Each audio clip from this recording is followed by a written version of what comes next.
I was sitting at my desk working late one night when I heard a loud crash above me. I live alone. So who or what could have been up there? Hey everyone! Welcome to my channel. As usual, I was home alone and working late. It was around 10:30 p.m. and I had just gotten a large shipment of crystals in, so I was sitting at my desk organizing them into their appropriate places in my shop. I love to work late because it's quiet and I get more done. My husband sleeps with our 2 kids in the other bedroom, so he wasn't there yet, and no one else was supposed to be in the house. There were 2 big boxes still on the floor, and I was reaching for a pair of scissors to open them when I heard what sounded like a loud crash above me. I stopped and listened intently.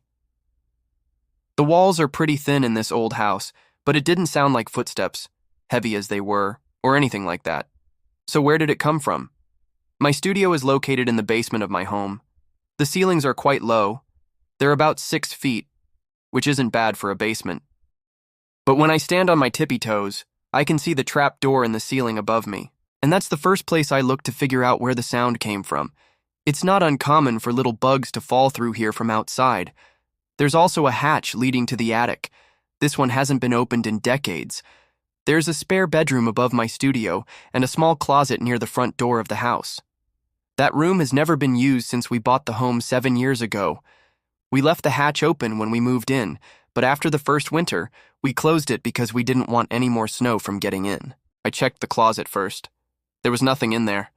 Then I went to check under the spare bedroom. As I approached the room, I noticed that the door was slightly open, maybe just a crack. But that was weird. No one ever goes in there. And since no one was home, I knew that I hadn't opened it myself. I stepped inside. The room was empty, but now the door was fully open and the curtains were billowing in the breeze, as if a door had been opened upstairs, and a wind gust had just rushed in. I shut the door and moved on. The only other place the noise could have come from was the attic. As I stood by the trapdoor, I tried to listen for any more sounds. Everything was silent. I pulled down the ladder and climbed up. I've been up here many times before, and I always enjoy coming up here. It's such a cozy spot with lots of junk in it. Most of it is my husband's stuff. He likes to keep his old things like fishing rods, lures, tackle boxes, coolers, golf clubs, pool cues, and other sports equipment up here. There are also several shelves filled with boxes of Christmas decorations and family keepsakes. He also stores all of our holiday inflatables up here, like this snowman and Santa Claus. There are also boxes filled with various items that need to be sorted through and dealt with.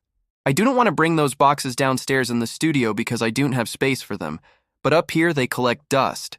And finally, on the other side of the attic, there's a large shelf holding some very heavy, expensive items like cameras and a laptop bag full of computer equipment. My husband also stores his gun collection up here. As I made my way through the labyrinth of stored items, I couldn't help but wonder if someone could have been hiding up here. There are so many dark and secluded areas that it would be easy to hide something or someone. Maybe that's what I heard earlier. Someone moving something heavy like a box or a piece of furniture. If that were true, where might they be now?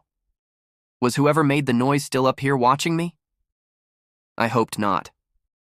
I continued my search and started checking behind the boxes to see if anything had been moved. Some of the boxes were heavy, so I had to shift them from their positions to check behind them.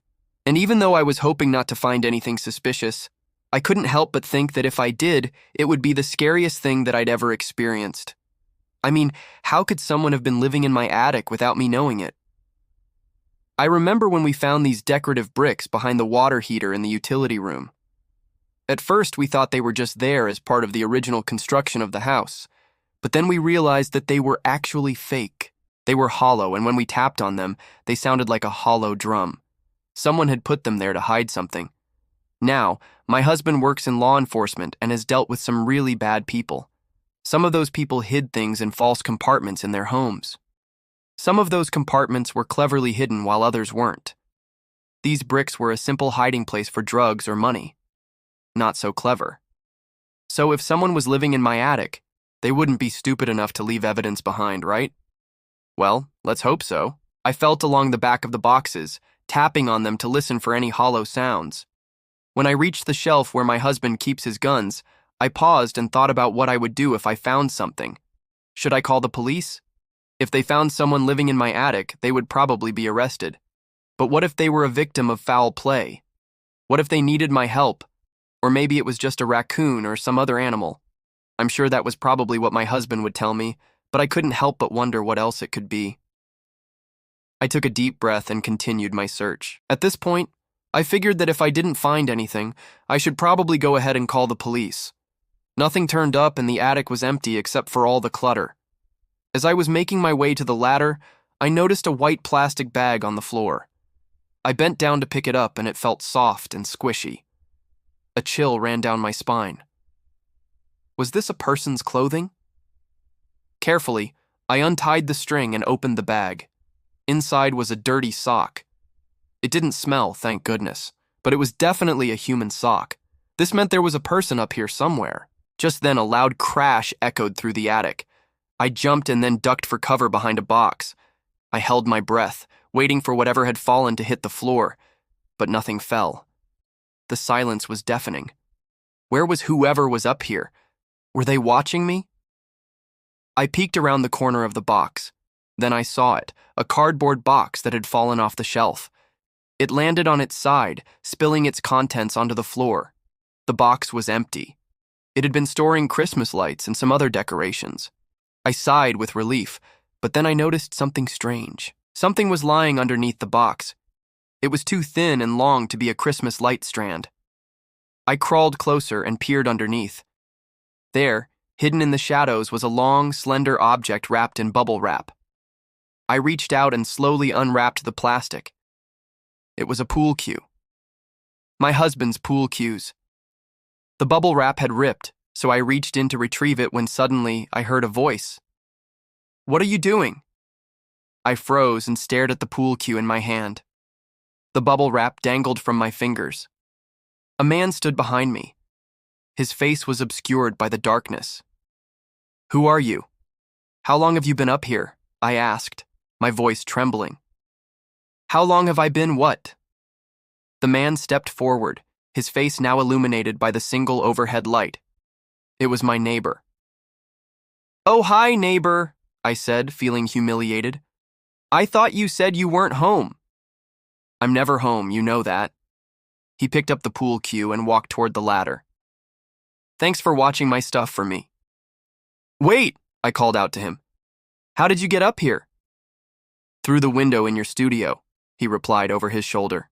"I saw the lights on, so I thought I'd drop up here and grab my cue. There's a loose screw and I need to tighten it." I hurried to the trap door. Sure enough, a window in my studio was wide open. The glass was shattered. I wanted to tell my husband all about it, but I also felt embarrassed. Would he think I was crazy for thinking that there was someone living in my attic? I decided to check the attic again tomorrow. After all, my neighbor had been in and out of there many times. He probably moved stuff around. Whoever was really up there might have moved some things back. This time I brought a flashlight and a camera. I even brought my husband his hat so I could use it to check under things in the dark. The attic was still empty. My neighbor must have cleaned up his mess. I breathed a sigh of relief and began taking down the Christmas decorations. As I reached for an ornament, I noticed a small hole in the insulation behind it. I leaned closer and shone my flashlight inside. It was a small, dark hole, but I could make out the shape of a human head. And then, I heard a loud crash followed by a man's muffled voice. "What the heck? Who's in there?" I quickly covered the hole with insulation, but I knew that whoever was up there was still trapped, and at that point, I knew what I had to do next. Thanks for watching. Find me on social media, and if you haven't already, please subscribe.